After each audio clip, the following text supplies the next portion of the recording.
Yeah, boss of YouTube, 6-foot hacks here. Got for you guys today, week 6 of the UCL for team building. This week we are taking on the Pittsburgh Pichus, the coach being none other than NumbNexus, aka Nexus. I've known Nexus for a while, and this man has really improved in battling, and he actually was able to defeat us in season 1 of the UCL, but hopefully come this season and this week we will be able to pull out another victory like we did last week, ending the winning streak of the Real Madrid. But yeah, Nexus has a pretty terrifying team, not gonna lie.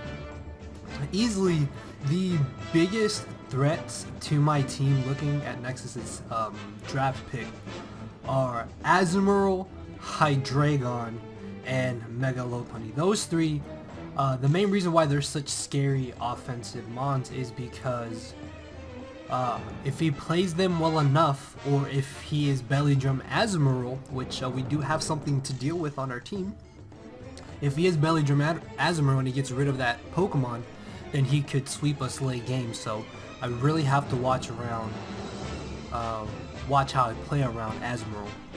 And then Mega Lopunny, if it's Jolly, isn't gonna be as big of a threat as Azumarill and Hydreigon, honestly, but the fact that he could just not even run Fake Out and play that mind game does kind of suck. He could potentially have Healing Wish, so if he is Belly Drum Azumarill and he wastes it early in the game, then he could Healing Wish and try and do it later in the game. And Nexus recently has been playing kind of weird in his weak matches. This is why I don't mean no. Yeah, like, he hasn't been playing as good as he can play, is what I'm saying. So I'm kind of worried to face Nexus, just because I don't know how he's gonna want to play. If you get what I mean. Like Miguel, I could tell how he would potentially want to play. I can kind of tell how Miguel plays. So that was able to give us a huge advantage in that game. And this is what I kind of have been thinking, like, literally all today. Like, even though I started my classes, it's just the intro and syllabus and stuff, I was still there just jotting stuff down for this match on my class sheet on the back. So I've been thinking about what he may bring, how he's gonna play it. Hopefully the starting turns do go good for us, because that would give us huge momentum. One important factor going into this match is going to be Stealth Rocks. But yeah, hopefully I can get those up. If he doesn't have Fortress, this means he will potentially have Zapdos, so we're gonna have to watch out for that. But yeah, enough of leaving you guys blind. Here's what we will be bringing. We have Moonshine the Clefable, we have Damien the Druddigon, Scarlet the Skuntank, Horsepower the Terrakion. Then we have Evergreen the Shaman, and we have Justice Reigns from above, Farah the Swallow. You will know why she's called that. If you actually know why she's called that right now, and you haven't skipped ahead and seen why she's called that, then you're awesome. So great little mind you got there.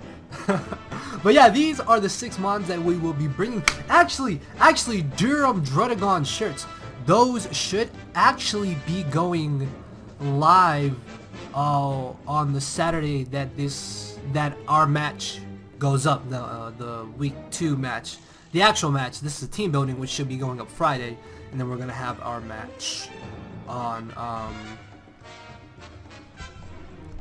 and then the match is gonna be up on Saturday. Sorry, but yeah, Durham Druddigon shirt, a link to that should be down in the description. You guys get a little head start on that if you guys maybe want to get that. Huge shout out to the dude who made it for me. All I know that his name was Arthur, and I apologize for forgetting your name, man. But if you watch this, just leave a comment or something. I can leave your Twitter or your email or something if you guys would like to contact him. But he drew this up for us, and I really want to thank him for that. So you guys can go cop that if y'all want to, or check it out, think about it, come back, and yeah, maybe get it, maybe not. Hey, up to you. So yeah, anyways, team, yeah, this is what we are going to be bringing this week against Nexus. And as I was saying, Azumarill, Hydreigon, and Mega Lopunny if it's Adamant Max Attack, which See, I don't know. I don't know if he is going to want to bring Adamant Max Attack Low Pony, because the only thing on his team that outspeeds our Swallow is Jolly Mega Low Pony. And if you look at Nexus's draft, Swallow literally just tears him apart. So that's why I'm thinking he's going to want to bring Jolly Mega Low Pony just to be able to outspeed our Swallow. So that means it won't be as huge of a threat, and switching into it is going to be a little bit easier. Actually, if it's Jolly, I think that means that Damien is not 2A KO'd by a high jump kick, or I think it's a low roll. But if Megalop is Adamant, he does have to hit 2 high jump kicks in a row, but we don't have the best luck ever, so I'm pretty sure that'll easily happen for Nexus, and then he gets rid of Drudigon. But we would get a lot of recoil damage on him because of Rough Skin and Rocky Helmet, which is what we do have on Druddigon, so a little spoiler there. But yeah, Calm Mind Clefable literally just 6-0s Nexus once a potential banded Azumarill is gone, and he basically needs to bring Calm Mind Slowking. Actually, I think I'm gonna do this again for you guys because I think a lot of you really did like it. Hold on, let me drag this here. Let me go back to this. But yeah, I'm pretty sure a lot of you guys did like the fact I was able to show my opponent's team and what I thought Miguel would bring. So yeah, this is what I and Ellis are 90% sure he's going to want to bring. If not, see, today I rolled out that he could want to bring Virizion because I really think he needs Fortress. Fortress is the only thing that deals with our Shaman and Swallow, so that's why I'm very positive he's going to want to bring Fortress, which means he's not going to have Defog on Zapdos, which more than likely could be Spadef Bulky, because that is his only switch in to Shaman. Like, Shaman literally just tears Nexus's team apart with the right coverage. Also, I'm 90% sure he's not gonna bring Darmanitan because we have a Druddigon and we have a Mega Blastoise, so why would he bring that? He's not gonna bring Hoopa because we have 2 pretty good Pursuit Trappers that beat Hoopa 1v1. If he is gonna bring Slowking, it's gonna have to be Colbur Berry. So the fact that it doesn't get leftovers is gonna be absolutely amazing for us. If not, then Skuntank will be able to easily knock it out after some prior damage. That's why I want to emphasize that rocks are really important in this match. So I really have to find some way to get up my rocks and hopefully keep them up. But Calm Mind Clefable can pretty much just destroy Nexus's draft. Thunder Wave is mainly for the Mega Lopunny. It'll be nice to paralyze a Darmanitan if he does want to bring it. Kecleon 2, I guess. Maybe a switching in Azumarill. Actually, Clefable is basically the best lead going into this match. So 100% of the time, I think I will be leading with Clefable going into this battle, because even if he wants to lead with Choice Banded Azumarill, which literally, see, the main reason why I think he's going to want to bring Azumarill is because this literally just OHKOs and 2 KOs our entire draft, except for Registeel, which I think Max Defense, Max HP can take 2 Choice Banded superpowers and Waterfalls, if I'm not mistaken. Don't quote me on that. But yeah, outside of Registeel, which I'm thinking he may think we are going to want to bring, so the fact that we're not going to bring it means he's going to prepare for it, and then he's not going to be prepared for something else on our draft, if you get what I'm trying to say. But this is what I'm pretty sure he is going to want to bring. He's definitely going to have superpower because he could be expecting Registeel. He has to have Aqua Jet because of priority Waterfall and Play Rough for stab, obviously. But the only time that Azumarill really gets a free KO is on Druddigon. But as I was saying, Clefable is the absolute best lead because we can take 1 Choice Banded Play Rough, Thunder Wave him. There's a chance he can get paralyzed. There's a chance he can miss. And then unless he gets absolute max damage with the second roll, like if he gets a high enough min roll and then a higher roll like that or close to max damage, then there's no way he should be able to beat us 1v1, and then Clefable can just stay in and soft boiled until eventually he misses or gets parried, and then we can just calm mine once and just immediately pose a huge threat to Nexus. Because unless this is a calm mine Slowking, then his only way to stop Clefable is going to be Choice Bandit Azumarill. After some prior damage is done to Clefable, he can just bring it in. Maybe force me out, but that's not going to happen if we are able to paralyze him. Basically, so like what I'm trying to say is that Clefable definitely is the best lead, and honestly maybe our win condition. If not our win condition, it's going to be a mon to just set up, break his walls down enough, and then from there on we can maybe sweep with Terrakion or with Swallow. Also, T-Wave is good for a potential Scarf Hydreigon, I guess, although I really don't think he's going to bring Scarf. This Hydreigon does have 4 move slot syndrome, because he could actually, if you really think about it, looking at our draft, I don't expect him to maybe want to run a dragon type move essentially, because he needs Flash Cannon for Clef. If he doesn't have Fire Blast, then Shaman actually just freely switches in to Hydreigon and choose any hit that Nexus wants to go for. So there is a good chance he may not even have a Dragon Pulse or Draco, and this could be what he's running. And he would have to run Timid if he expects us to bring Crocodile, and then he could also expect a Sigilyph potentially. But yeah, this is what I'm pretty sure his Hydreigon is going to be. This is what I'm pretty sure his Mega Lopunny is going to be. Also, he could not even have Fake Out on Lopunny just because we could bring Druddigon, and he doesn't want to take all that recoil damage with Rocky Helmet and Rough Skin. So this could be like Baton Pass, Healing Wish, or something like that. Substitute maybe even.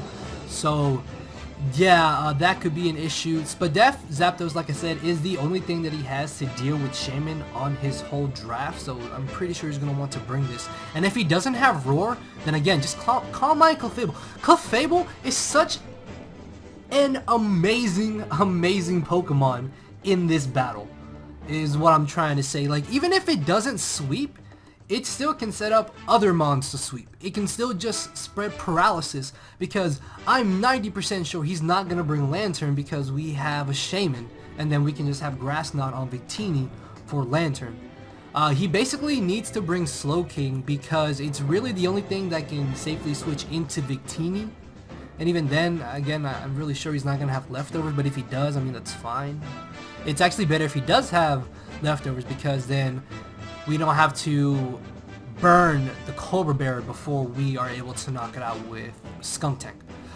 Fortress is actually the most annoying Pokemon going into this battle. I'm really positive that he's gonna want to bring this as opposed to Virizion, because the rest of Nexus's draft outside of Virizion and these 6 Pokemon really don't do anything, or really don't do much to our draft.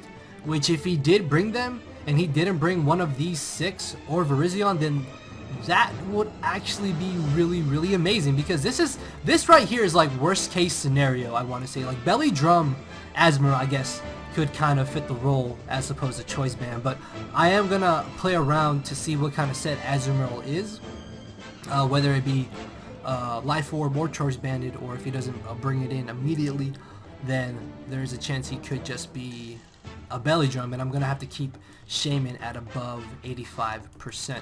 So yeah, next off we have Damien here. Damien the Druddigon making his return, the mascot of the Durham Druddigons. Everybody, round of applause. Thank you. I did kind of contemplate changing Toxic to Gunk Shot, because if Azumarill is Belly Drum, then this is basically the Mon he just freely sets up on Druddigon right here. So if Shaman is not at full HP, then I really have to watch out how I play with Druddigon. Also, Druddigon and Skuntank are the 2 mons that give Hydreigon a free switch in, which kind of suck because they're the 2 mons that also deal with Fortress, which all I really need to do with Fortress is bring it around 70%, and then after Rocks, it can't switch into any 2 hits from Swallow or from Terrakion. So that's really good, and then I think even Shaman can just 2 a KO from there depending on if it's physical or especially bulky. But yeah, physical defensive Drudigon just here to hopefully get up rocks. Toxic is to be able to wear down Zapdos, maybe catch a switching in Azumarill or switching in Hydreigon or Slowking even, Virizion maybe. Fire Punch is basically for Fortress. This, like I said, this is our main answer to Fortress. This also means that he will not want to click Aqua Jet right away with Azumarill potentially on Terrakion or on Swallow or something like that. He is going to have to be weary if he wants to lock himself into a Choice Banded Waterfall, because that just gives a free switch into Shaman and Druddigon. So I could get up rocks or predict him to switch, or if he really wants to take all that damage, then he can stay in. But yeah, I think that's really all. Yeah, pretty much that's a quick run through of the Druddigon set. Just basically here to kind of pressure him, prevent Lopunny from wanting to maybe fake out. It does also get off some nice recoil damage on them with Rough Skin and Rocky Helmet. And also if Fortress wants to spin and it's on low HP, I can switch this in and then he'll kill himself off to the spin, and I think that he won't actually spin away the rocks. So that's what I'm hoping actually happens in the match, because I think that would be pretty cool. So, moving down the line, we have Scarlet the Skunk Tank making her return here with Defog, because there is a chance he could want to bring rocks and spikes on Fortress. Basically, what I think Fortress is gonna run is this, and either Stealth Rocks or Spikes. Actually, he could not even have Rocks or Spikes. He could not even bring Fortress and not bring Rocks, which is actually really good for us once you think about it, because Swallow just switch, like, okay, no, we're gonna get into Swallow soon enough. Like, that's why he's the last Pokemon. Like, we're gonna get into Swallow, don't worry. But yeah, he basically needs to bring Fortress, because this is the only real thing that kind of stops Swallow from just 6-0ing anything he brings. That and Jolly Lopunny, which there is a slight chance he could bring Jolly, but me and Alice are leaning more towards him potentially bringing Adamant, just for the extra power. So yeah, but Fortress, this is what I'm pretty sure he's going to want to bring. Heavy Slam over Gyro Ball, because I think this does more than Gyro Ball to Clefable. Even then, we can just Calm Mind, and I mean, it only has 16. So if you brought Gyro Ball, then we can just stall those out even easier. So yeah, like, Clefable is absolutely amazing. But Scarlet's just here because Crunch is obviously for Slowking, Poison Jab. Actually, he has no safe switch-ins to a Poison Jab except for Fortress, which can just come in, get hit by rocks, and then just get roasted by a Fire Blast. Even though we are Adamant Nature, I think it still does have a pretty good chance to OHKO Spadef Bulky Fortress even after Stealth Rocks. Well, with Stealth Rocks, it has a good chance to OHKO Spadef Bulky Fortress. So that's really good. So after the crunch damage, and obviously we will definitely guarantee a KO on Fortress. So I think once we get rid of Fortress, the match is going to be a little bit easier for us. We also need to try and get off prior damage on Azumarill, a little bit of damage on Hydreigon and Slowking. This is why I'm saying rocks are really, really important going into this battle. So I'm hoping I will be able to get them up. Expert Belt just adds that extra little boost so that we can pick up those KOs. Aftermath is actually also really good for Lopunny and Azumarill. This is really good if he doesn't have Healing Wish on Lopunny, because then he wouldn't be able to Healing Wish to weaken Azumarill potentially, or something like that. But yeah, we can just hopefully revenge kill Azumarill like this, or Lopunny, or something like that. Moving on down the line, ladies and gentlemen, boys and girls, let me take you back to a time in Pokemon where Choice Banded Terrakion, there was literally no switching. Black and White 2 with Choice Banded Terrakion was beautiful. It was amazing. You just brought in Terrakion, you looked at your opponent's team, and you said, do I click Stone Edge, or do I click Close Combat to OHKO, or to a KO something? And it all came down to prediction. The reason why I bring this up, ladies and gentlemen, is because that is basically the same thought process going into our match with Nexus. Choice Banded Terrakion? There's a reason why this is called horsepower. because this literally just powers through Nexus's draft. Virizion does not switch in to a choice banded. I don't have to be adamant. I can just be jolly and destroy everything. Like, that is how powerful choice banded Terrakion is. And yes, we have the quick attack. Ladies and gentlemen, you have no idea how much and how badly I want to click choice banded quick attack and KO either Lopunny or Hydreigon or even Azumarill. Oh my lord, we could out prioritize and KO Azumarill. That never even crossed my mind until now. Hold on, we're gonna run this calc. This is a joyous occasion. Hold on, is this the damage calc? Yes, we are running this calc, ladies and gentlemen. Hold on. So Azumarill at level 50. So quick attack does about 20 to 25%. So yeah, hopefully we can click choice banded quick attack in this match and pick up a KO. But Rock Slide is here mainly for late game when I really don't want to have to rely on Stone Edge hitting. Yes, it is a little bit weaker, but Rock Slide does still pick up the necessary KOs if it does come down to it being late game, and everything is very weakened. So yeah, moving down the line. So next off we have Shaymin, and unfortunately Shaymin going into this match has 4 move slot syndrome. I really want to have Leech Seed on this set. I wish we had Hidden Power Fire. Dazzling Gleam is solely for Hydreigon. I think with this the roll is more than likely in our favor to knock out Hydreigon. Or after Rocks is a 100% KO. Also, if he doesn't have Fire Blast, Shaymin is actually a safe, well, quote-unquote, safe switch into Hydreigon. Although, I'm pretty sure he's going to want to have Fire Blast for Registeel. Although, he could maybe have Superpower instead, I guess. That will kind of be an option. But, yeah, just like I said, Hydreigon and Azumarill, we have no switch-ins. They're basically playing the roles of Mamoswine going into this match, if you want to think about it like last week. They're 2 scary-ass Pokemon that he can just bring, because there's nothing we can do about it. So it's about how we play around them. So I have to play very weary with Damien and with Scarlet, because Hydreigon just switches in, and then it just comes down to prediction. Maybe he'll miss, or if he'll crit, or just things like that. But yeah, Synthesis obviously so we can survive longer. If Seed Flare is able to get us the Death Drop on switching in Zapdos, then I think Shaymin can actually beat Zapdos 1v1. This is why I'm pretty sure he wants to have Heat Wave, although he could just put Hidden Power Ice if he expects us to bring Krookodile, because this still beats Krookodile and it still kind of takes on Shaymin, but it doesn't deal with us as well. And again, if he doesn't have Roar and maybe he has Substitute or something, then Calm Mind Clefable just wins. Like, it just wins. So yeah, this is what I'm pretty sure he's gonna want to bring on Zapdos. This or Hidden Power. No.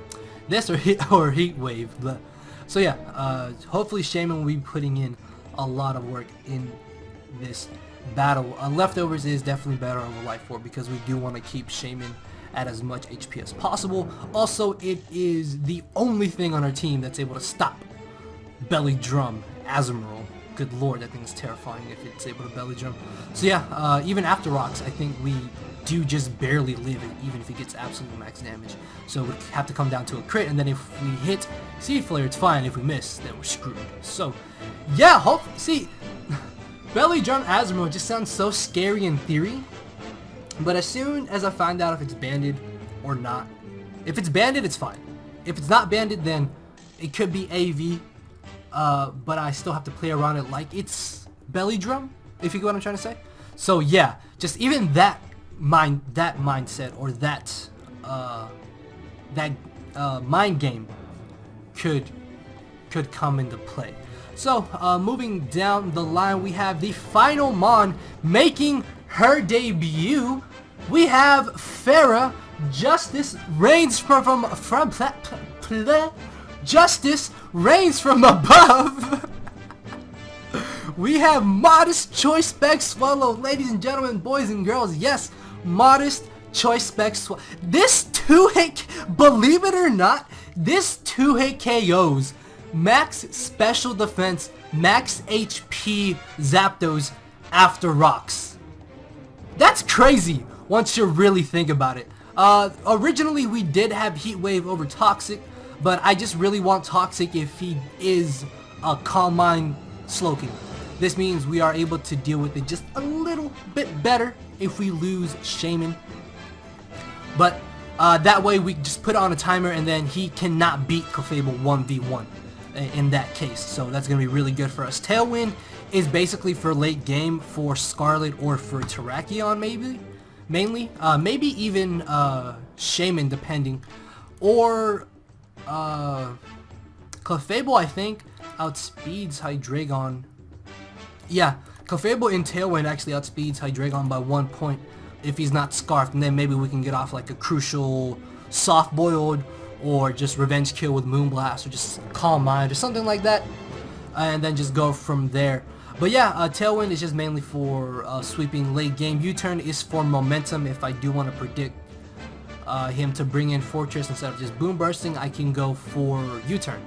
The main reason why I don't want to have Heat Wave is because, hey, there's Belly Drum Azumarill. That gives him a free switch into Azumarill, that gives him a free switch into Hydreigon, that gives him a free switch into Calm Mind Slowking, so I really don't want any of that to happen. If we have Toxic, then he has to risk one of them getting Toxic in order for them to do anything else. But yeah, Swallow is mainly just here for Boom Bursting everything, weakening things, and then late game potentially just getting up Tailwind, or even if I'm not able to get up Tailwind, then Swallow can just pretty much win by itself. This literally just 2 KOs everything except for Fortress. I think even Max Defense, Max HP Slowking is 2 KO'd by Choice Specs Boom Burst. We'll have to find out in the match. But yeah guys, that is the team for this week. Hopefully we do good and we were able to pull out another victory. Let's go Durham Druddigons. If you guys did enjoy, make sure to hit the like button down below. Don't forget this match will be going up tomorrow on Saturday. Don't know what time yet, but check it out when it does go up. With that being said guys, thank you all for watching. I will see you all tomorrow. Later everybody.